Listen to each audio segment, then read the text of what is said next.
Hello, and welcome back to Bad Teacher Podcast, where teachers struggle together. We're going to do another episode on discourse on colonialism. I'm going to call it part two, and then I'm going to do it part three, and I will explain what I mean. So, part one was really sticking to the text. What is Cesaire saying? And then giving examples and trying to draw some parallels between Nazi Germany and colonialism, on a larger scale, like in Palestine. And then locally thinking about the institution of policing, uh, the the carceral system, uh, and the military industrial complex. And so we're going to continue to dig a little bit into those. And I want to now kind of provide some further evidence. What is this? What did this look like historically? Cesaire is not writing in a vacuum. He's writing from a deep and troubling history with colonialism. And so, as a review from last episode, what Cesaire does is prior to this, colonialism was viewed or could be viewed as progressive. It could be viewed as bringing the light through the Enlightenment movement, right? Where I think of it as starting in Europe and then the light just shines, right? It spreads and spreads. It spreads civilization. It spreads knowledge. It spreads science to the world who didn't know any better before. It's paternalistic in the sense of even if we're talking to an adult contact, it's still the European way that fixes all of your problems, inferior one. Um, and Césaire says, no, uh, let's look at the material realities of the people that you have colonized. And in every single case, it is that violence and genocide had to be used and force had to be used in order for this project to be productive or to be successful. So let's not look at it as what colonization only has done to the colonized or to the oppressed. So not only what the oppressors have done to the oppressed, but also what that then does to the oppressor. And so that's what we're going to be looking at. And it's in macro all the way down to micro levels. And so this is where he says, in this historical moment in particular, not only is this going to repeat itself over and over again in history where oppressors, he says new tyrants and old tyrants are friends, but also tyrants turn on each other when it comes down to, expansion or wealth in a capitalist system, etc. And so in this moment is when Europe turned on each other, right? For World War II, Germany was trying to expand. Europe said no. They were also committing a genocide against Jews and other people, minoritized people in Germany. And Europe, this World War II was a war of empires, right? It wasn't a war of smaller countries. It was a war of empires for who was going to gain hegemony essentially in the world. At that time, it was Europe that had it and had vast territories of which I will show you. And so this war depleted Europe as the hegemon and including Great Britain and France, even though they were allied with the United States, because the war was fought in Europe. And so the United States then became the leading world power. And it was in this moment that he's saying, look at what your system does to you. And again, without getting too much into World War I and World War II, these wars precede this book, Discourse on Colonialism, and it's saying it's a bad system for everybody. You dehumanized, you mean Euros, dehumanized the oppressed, and this is a system, a legacy from far before even modern Europe. as we know it with the nation states, right? This goes back to Rome, Greece, the project of the Crusades and stuff. And it's, resulted in a decimated empires, decimated Europe, and which then kind of bolstered this further decolonization movement, which is more, we're going to focus on Frantz Fanon's work with that in some episodes in the future. So yeah, so I just kind of want to remind you of what we're talking about here. And then I wanted to share. So as I was thinking like, okay, so what's the next steps? Because I didn't want to leave it at like just this one episode that sticks to the text. It's like, what did this look like? And so let me do that. So before we get there, I wanted to shout out again, Escucha Mi Voz, the organization that fights for immigrant rights, provides legal services, teach-ins, and other accompaniment services, rapid response services, alongside of Iowa City Catholic Worker. They're selling these shirts, and I like them. I think they're cute. So I wanted to shout those out, and then I'll put the link in the comment if you're interested in buying. This was a pastor that passed away, Trevino, after attending a trip to Rome. And so that's in memory of him, who was also, a liberation type of theology as well, and was active in fighting for immigrant rights as well.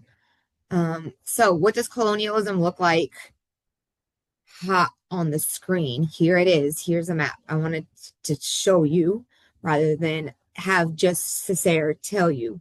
So show you. So we have Europe right here. We have Portugal is blue. Here's Brazil. This area right here, Angola, Mozambique. We have it over in Timor, East Timor at Portuguese Timor. Here's a little bit of dots right over here. Portugal was the first one to bring a ship of enslaved people from Africa to the coast of the Americas. And then you have your England in the yellow. So we have this very small place.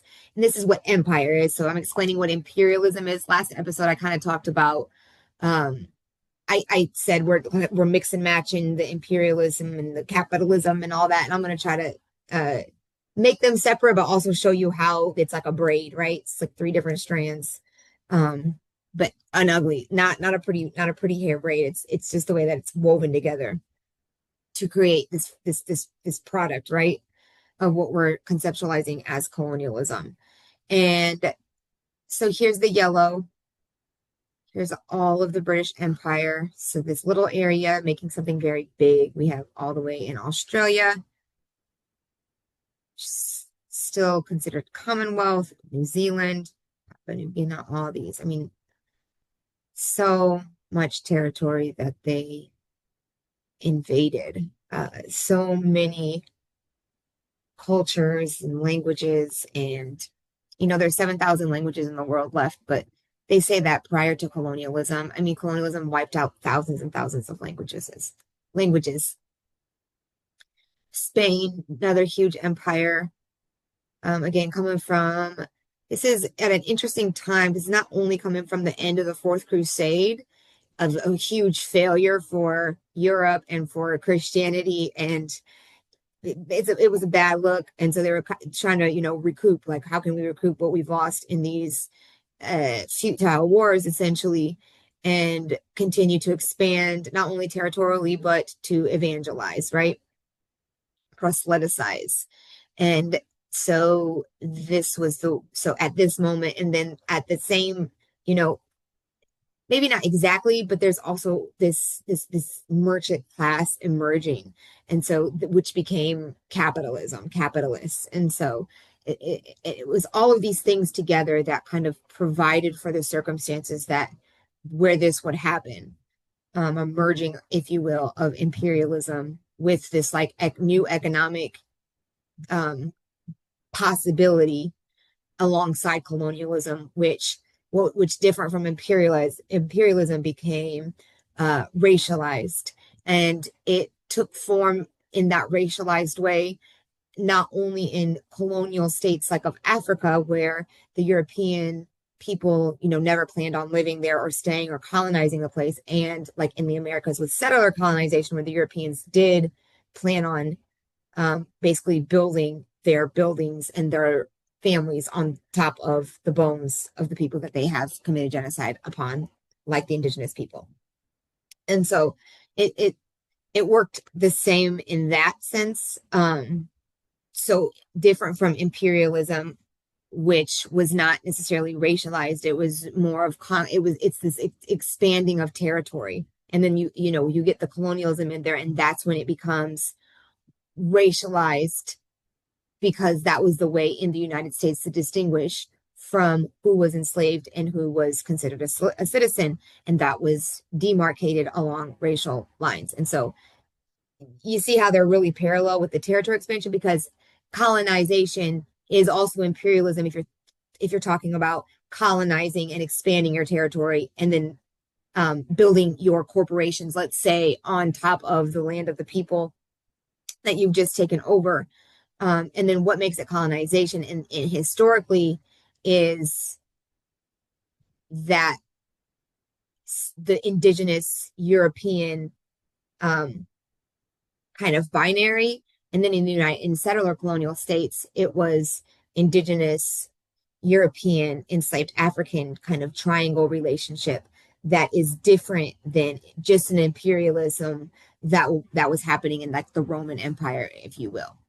So I wanted to show you that this is a depiction, and as you can see, there's a lot of wars among each other to even get territory, because like this was France, and then it was Spain, and then it was France, and then it was England, and Florida is St. Augustine has a very interesting story. I love to hear about what Gerald Horne has to say about that. Haiti was one of the first to overthrow their enslavers and became the first independent state of African people now in what we now call the Americas. Right here we have the Belgian Congo, and I wanted to give you a resource on that. King Leopold's Ghost. It's called The Story of Greed, Terror, and Heroism in Colonial Africa. Recommend this book to learn a little bit more or a lot more about Congo. And then, then you can think about Lumumba and that, orchestrated assassination of somebody who wanted to now say, okay, so we have decolonized, we're an independent nation, but yet we're still in the shackles of now capitalists that were previously colonists, right? So now, while they may not quote unquote own our territory legally, they still have investments in corporations and are deciding the prices and the wages and all that of our workers, and taking and funneling a lot of that money. And so Lumumba wants to nationalize the natural resources, and I mean, he gets killed for it, and this happens over and over and over in history. And so we're not gonna we're gonna do that, but it's gonna take a lot. It's gonna take a lot of separate episodes, but just like putting you on this. And then I wanted to show you also, let me see here. I wanted to show you also, I thought that this was, so this is a live motion of how that territorial expansion happened throughout history. So you see, and then it's showing you the year right here. So it's just ongoing. And that's what Cesaire says. It's like, it's never ending war, because it is war. Like the essence of it is violent, forceful war. And there is a solution, right? And that is what this kind of podcast is like saying, like there's a solution. And that would be Marxism or socialism, if you prefer. So yeah. One other thing I did want to add before actually moving on was the we do have to talk when we talk about colonization, and Cesaire talks about it too, is we do have to consider Christianity in the mix of that because not only did Spain, say it was about the silver, right? It was about the natural resources, and then that interlinks us with what capitalism is. Um, because capitalism is the question is needs to be asked is who are the capitalists? Well, who has the access to the raw materials? That's always the question, right? Is who has the access to not only the raw materials but the means of production to extract those raw materials from the earth, because the earth is our mother and she provides us with all. Besides, than our plastics, and we could talk about that later with environmental stuff. And so um yeah, in walks capitalism, and in that competition breeds competition, and we need competition, and it needs to grow, and it needs to grow, and it's never ending. And the only way that you can continue to build your wealth is by, cheap labor, cheap means of production as much as possible, and you can expand and expand and expand your territory. And so um the the role of religion in that is also very important, because that was what was benevolent about it, right? It was like, well, your God can save you. And then that reminds me of Gramsci's theories of, you know the what used to be under the monarchy, the Bible was the law. Now you can find these intertexts, if you will, or these repeated discourses in law. So even though we say that the law in the United States is secular, there is a lot of undertones or shadows, if you will, of Christianity.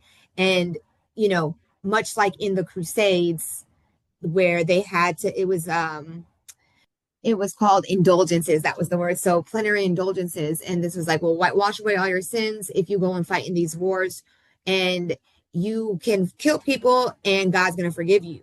So it was like this way for knights to be able to, is do what they've practiced without like terrorizing their own peasant people, to go out and kill. And also it was in the name of God. And so that um generational type of violence of euros, if you will, carried through to colonization, with that idea of like, we're going to spread the light of God and science at the, different in different parts of history. And our way is right and your way is wrong. And I can prove it to you because we can kill you with all of our guns, and then we can show you that we're dominant.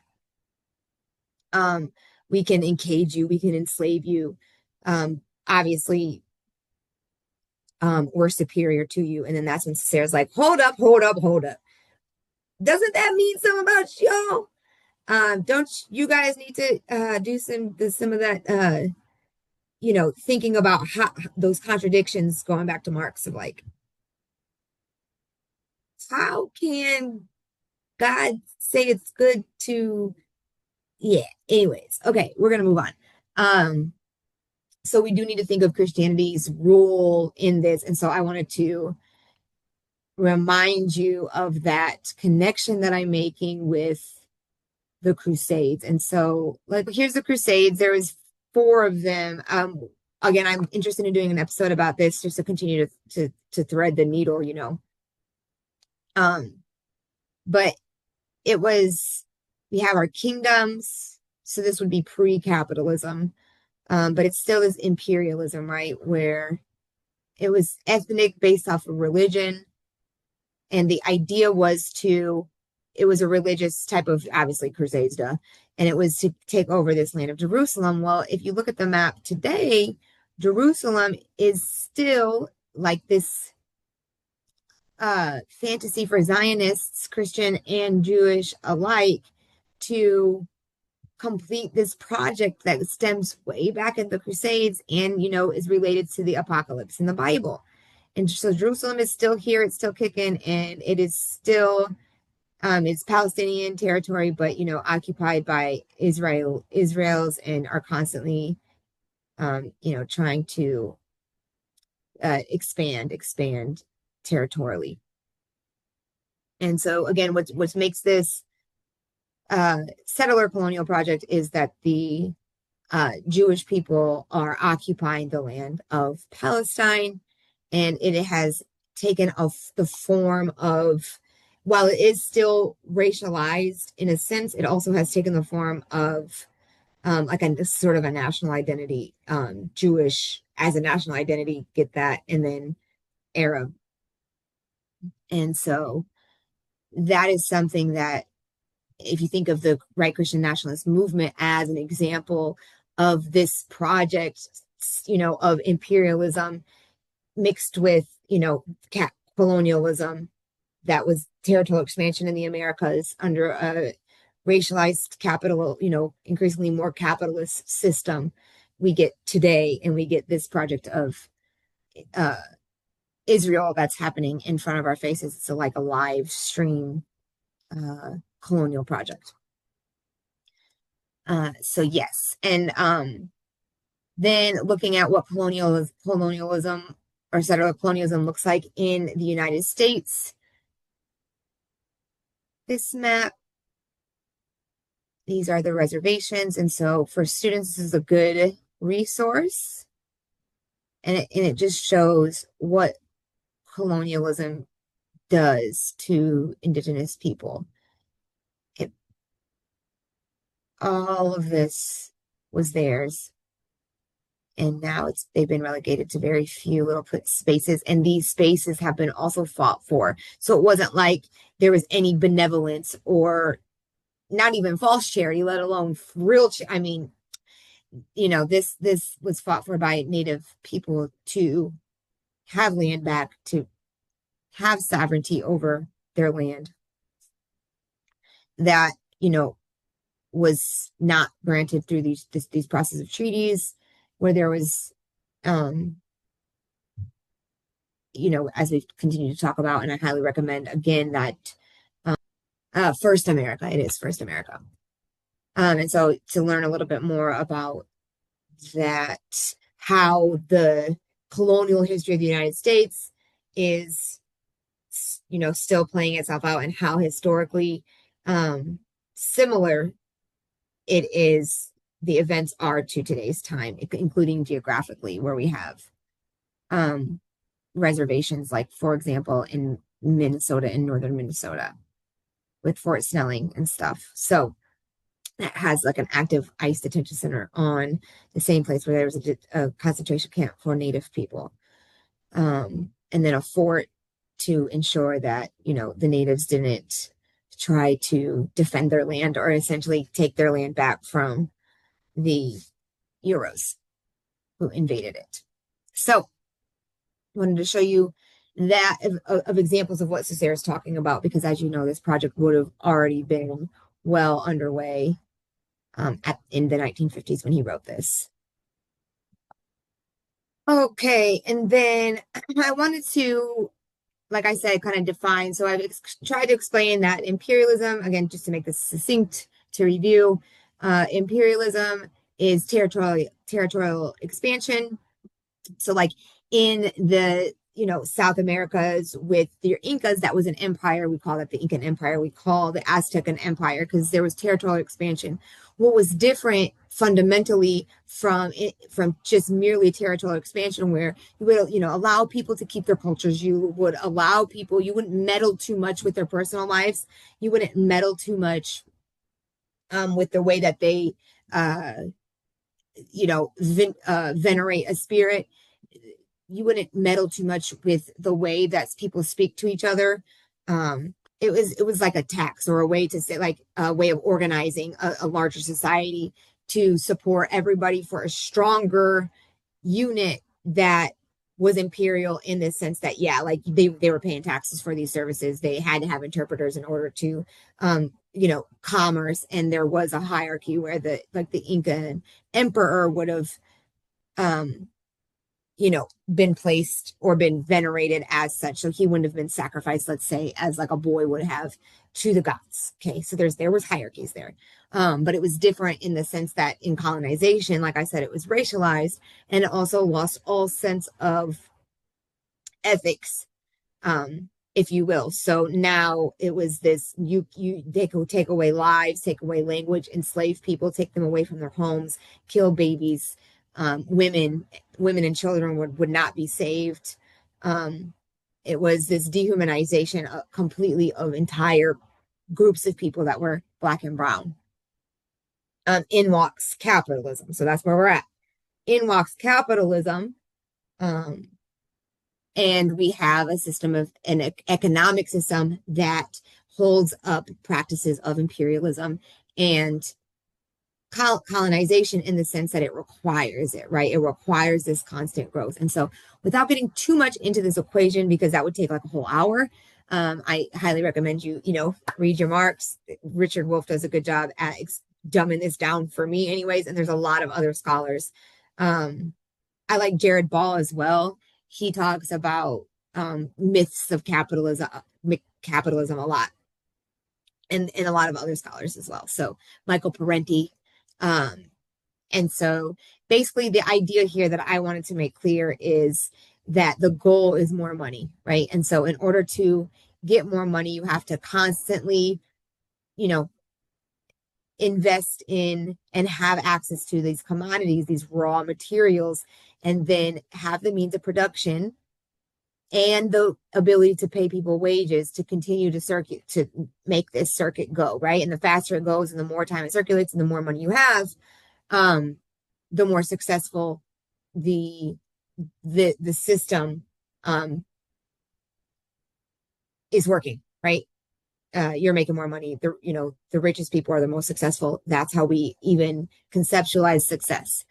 And so I wanted to throw that out there because that's what makes it different is as an economic system that the main goal is this surplus profit, and 80 to 90% of the surplus profit, the surplus value, which is what the like this right here, labor power and means of production make. And that's why they say that in capitalism, this labor power is always exploited because it has to be exploited in order for this to happen.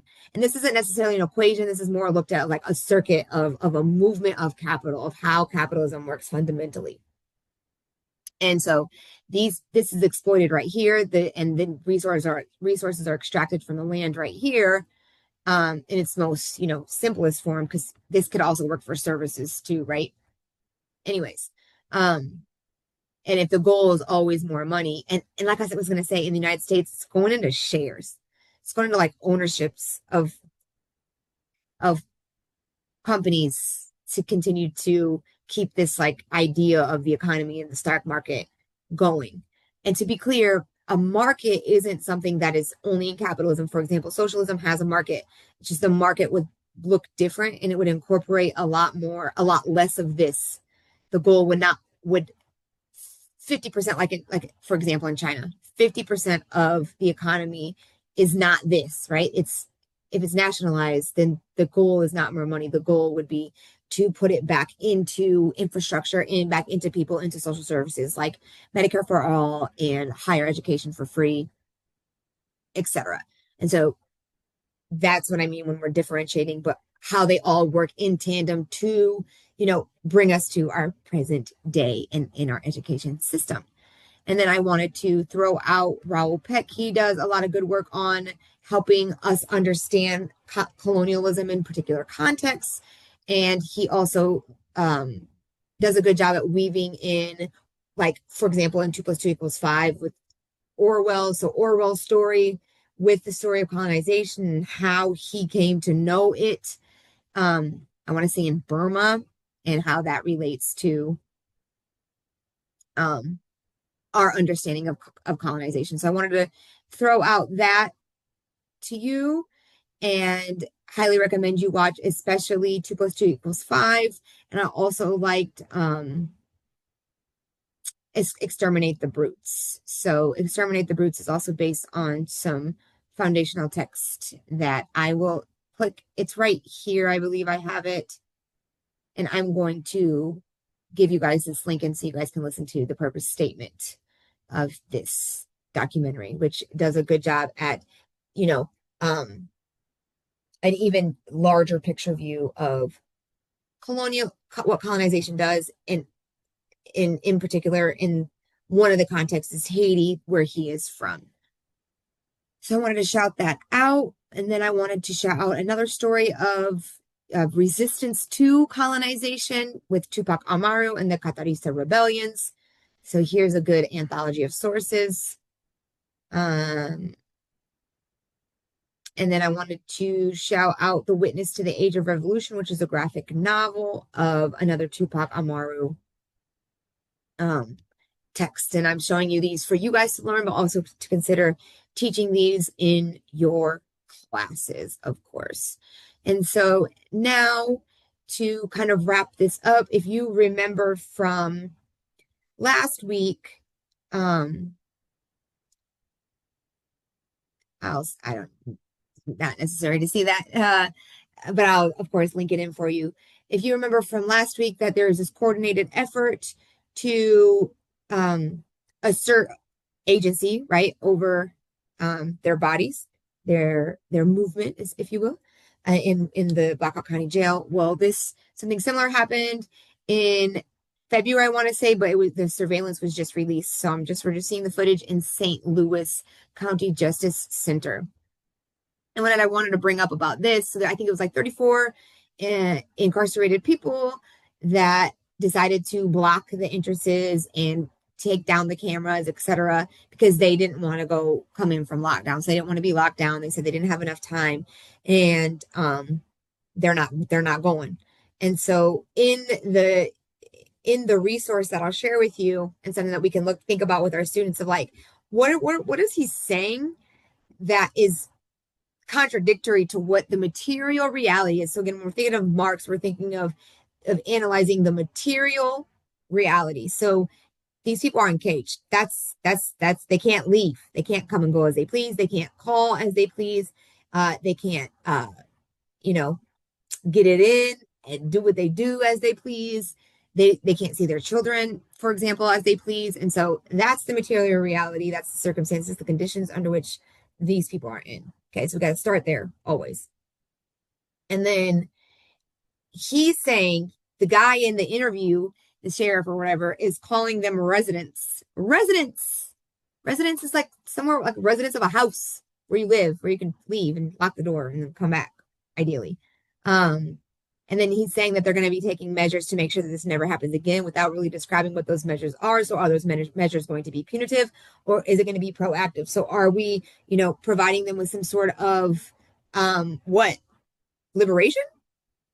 Or are you going to hire more security guards? Because he was talking about hiring more people to handle this matter, but also making sure that those people that wanted to work there felt safe. It's these same discourses over and over and over. And this is an example of colonization in a very small sense, of saying that these people deserve to be here, and any attempt at asserting agency over their movement of their body is illegal.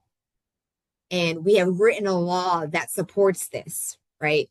And that goes back to everything that we've been talking about, how we have disproportionately Black and brown people that are facing these types of conditions in the United States since colonization, since chattel slavery. Likewise, we have Des Moines. We're almost there, Waterloo. We're almost there. I'm excited to shout you out as usual. In Des Moines, another example of a literal concrete example of what the legacy of colonization. Governor Reynolds is going after people on Medicaid, which are the most vulnerable people in society. So how she likes to create groups or whatever. The Regents group, dudes getting paid like $200,000 some dollars. Now she did a Medicaid fraud group, and is a task force to strategize solutions to Iowa's issues. Except for, I'm not sure that we, as constituents, as Iowa citizens, we don't perceive this to be a problem. Why are you funneling my money to these people in this bogus task force to go after the most vulnerable people, when 80%, for example, most majority of people in the United States want single payer healthcare, and of the Democratic Party, it's about 80% of people want single payer healthcare. So why are we doing this, right? This is an example of, and then a few years back, Governor Reynolds also privatized Medicaid. So now people on state insurance, that tax dollars going to private companies, which is an example of that merging of capitalism, funneling out the tax dollars to these private companies, and these insurance companies, as you guys know, are billionaires. And at the same time, using our money to go after people who are on this Medicaid program to receive health care, which should be a basic right. So it's like that delusion, right? It's like the smoke and mirrors. We're fighting over the wrong things, and it's taking up time, and it's all the distraction to what the answer is, which is single payer healthcare. So we got another committee that's going to sleep every night thinking they're doing something. I wanted to share another example of colonization to me is that the U.S. is to produce a $1 Trump coin. This to me is imperialism. This is an example of imperialism mixed with colonization of even these artifacts and these tokens.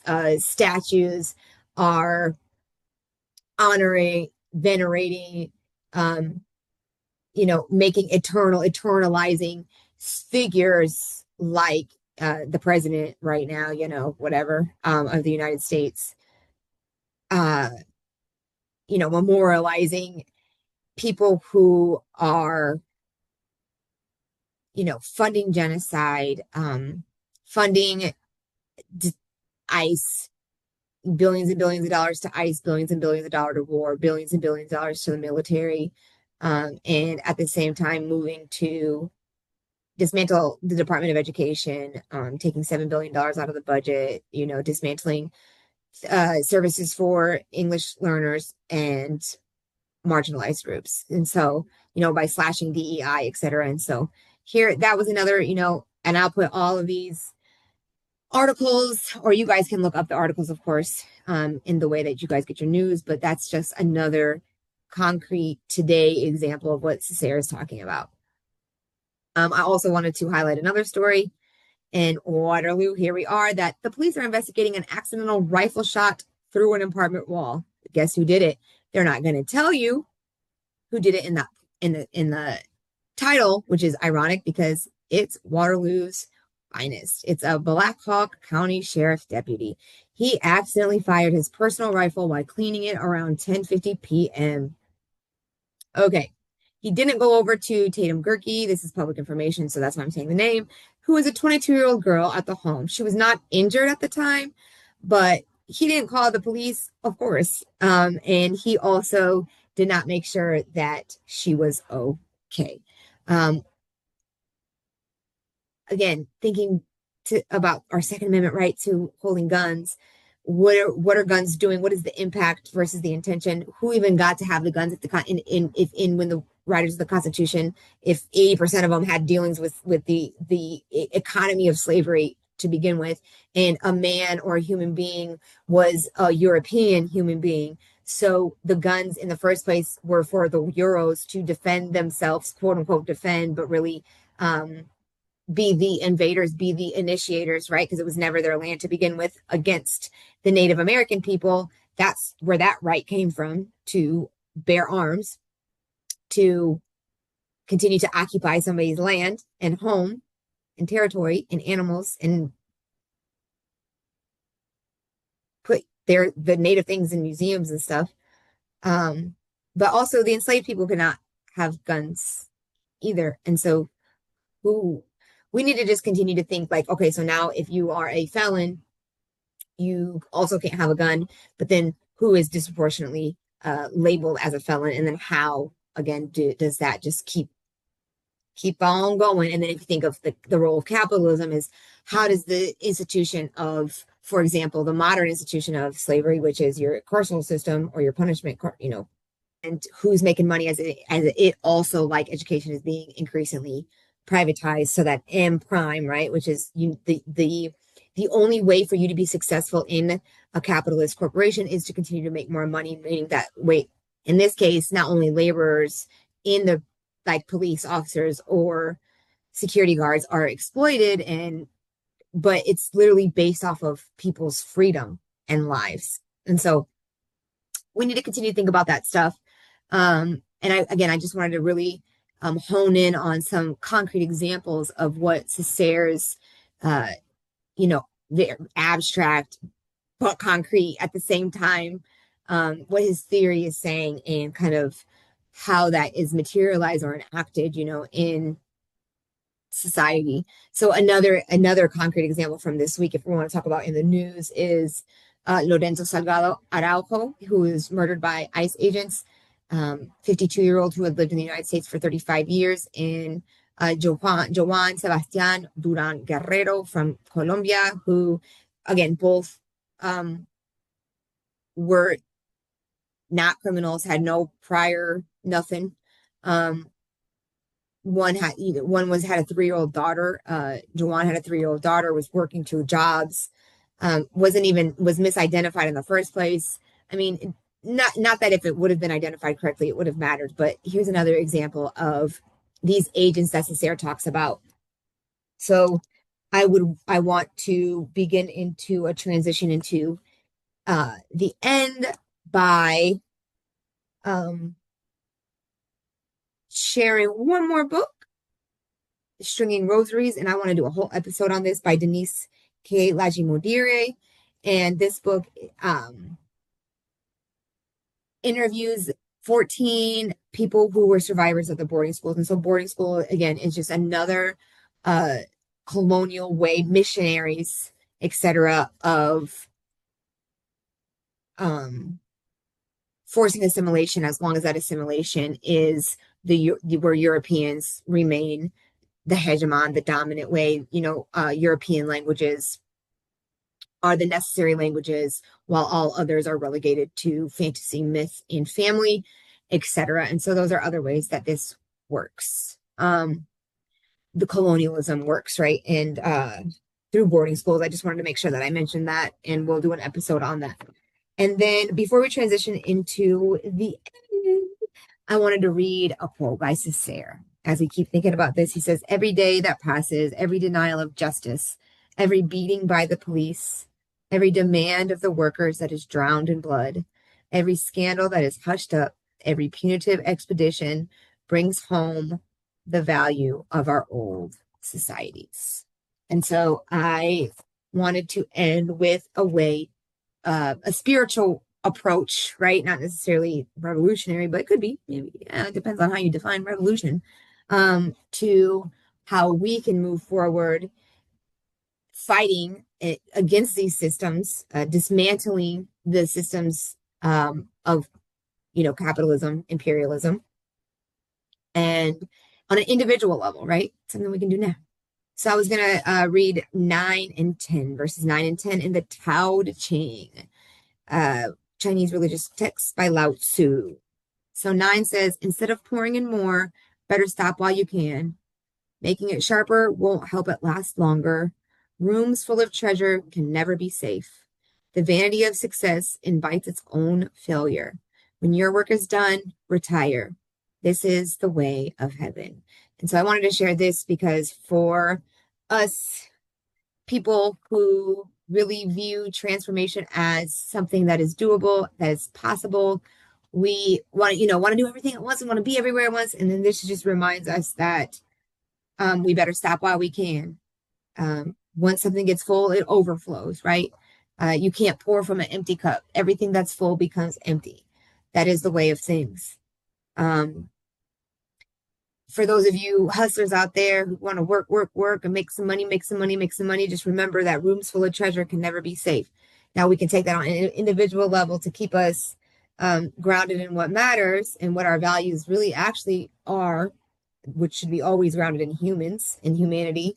But it also makes me think of, in terms of colonization, of all of the mechanisms and all of the institutions that the colonists or imperialists, or the billionaire class, today's words, had to put in place to ensure that their treasures were safe. So we have police officers, we have laws, we have teachers, we have politicians, we have lobbyists. I mean, it's endless. And it's like, what that also seems stressful.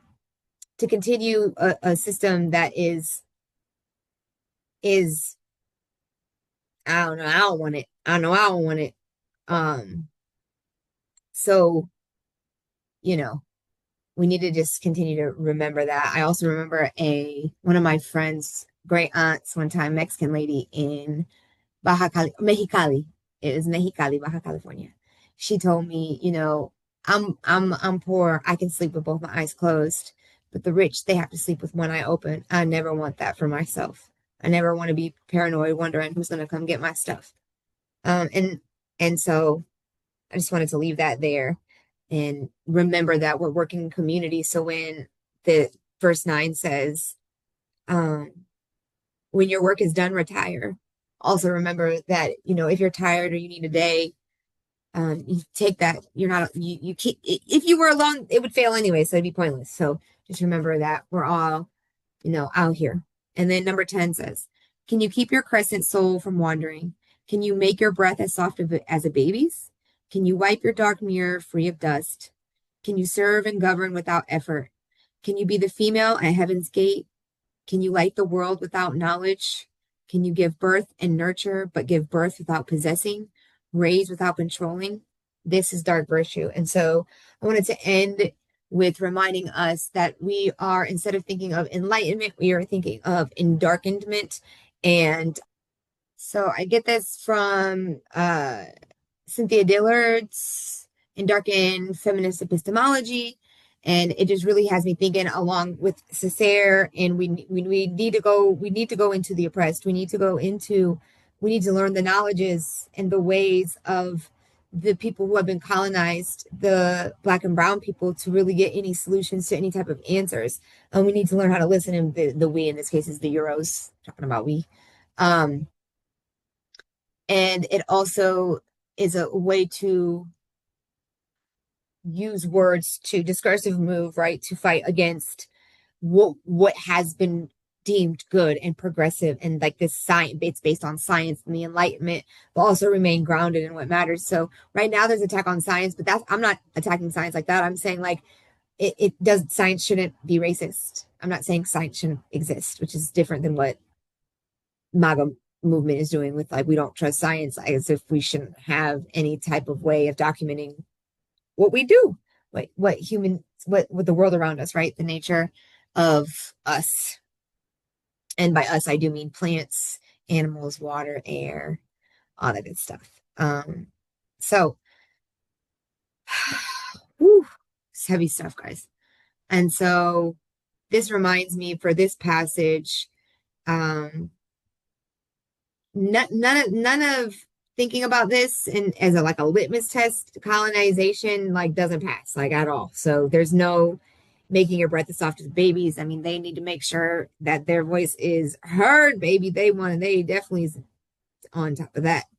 Um, Thinking of the presidential address the other day. Can you wipe your dark mirror free of dust? So, like thinking of Marx's smoke and mirrors, it's like, can you see yourself? Are you like you're not? Thinking of Cesaire, of looking at the colonist, right? And how clearly are you looking at what you're doing, and the impact of that on your own soul as well? Um, can you serve and govern without effort? I'm again just thinking of all of the ways that's there ain't no serving and govern without effort. It's so much effort that it takes. Um, and so yeah, the dark virtue, thinking of the Taoteching, making sure we're reminding ourselves that it's more than just masculine. There's a moon and it's feminine. It doesn't have to be a Western way to view gender. It can be making sure that this yin yang, that there's this balance, right? So while the sun does matter, does warm us, the moon doesn't blind us, right? And we can sit with it. We can meditate with her, and she has answers. She is part of us, part of our cycle. And so remembering that, when we hear these things like fighting against the dark, it's like, no, we need to not fight the dark. Don't fight the dark. Just stop hierarchizing or stop prioritizing the light. And with that, I will say, free Palestine. Black Lives Matter, land back to Native people, and tax the billionaires, of course. And thank you. And we will hope you're ready for round three next week. Next week, I'm going to look at how the legacy or how colonization is woven into Common Core and curriculums and books and stuff like that. And so it's going to be really, really highly centered on education. And I look forward to seeing you. Take care.